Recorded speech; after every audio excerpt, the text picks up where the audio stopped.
অনেককাল আগে পাহাড় ঘেরা এক ছোট্ট গ্রামে বাস করত একটি মেয়ে। নাম তার আরা। সে ছিল খুব কৌতূহলী আর তার সবচেয়ে প্রিয় ছিল চাঁদ।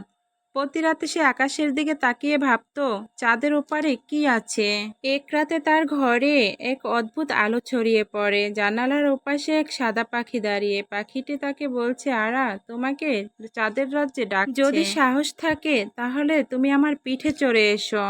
আরা ভয় পেল না। সে পাখিটির পিঠে চড়ে বসলো আর তারা মুহূর্তেই পৌঁছে গেল এক অপূর্ব জাদুর রাজ্যে। সেখানের সবকিছুই রূপালী। গাছেরা কথা বলে আর তারা নাচে। তবে রাজ্যের লোকেরা ভয় পাচ্ছিল।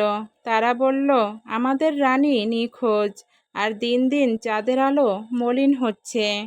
আরা ভাবে এই রহস্য তারই সমাধান করতে হবে। সে এক প্রাচীন গুহায় যায়। সেখানে নাকি এক জাদুকর থাকেন। জাদুকর বলেন রানীকে অপহরণ করেছে তার নিজের ছায়া। শুধু হৃদয়ের সত্য দিয়েই তাকে মুক্ত করা যাবে। আরা এক চকচকে আয়না নিয়ে ছায়ার মুখোমুখি হয়। সে বলে, তুমি রানীরই এক অংশ। ভয় আর সন্দেহ, কিন্তু ভালোবাসা সবকিছু জয় করতে পারে। চোখের পানিতে গলে যায় ছায়া আর রানী ফিরে আসে। চাঁদের আলো আবার ঝলমল করে ওঠে। চাঁদের রাজ্যের সবাই আরাকে ধন্যবাদ জানায় আর পাখি তাকে বাড়ি পৌঁছে দেয়।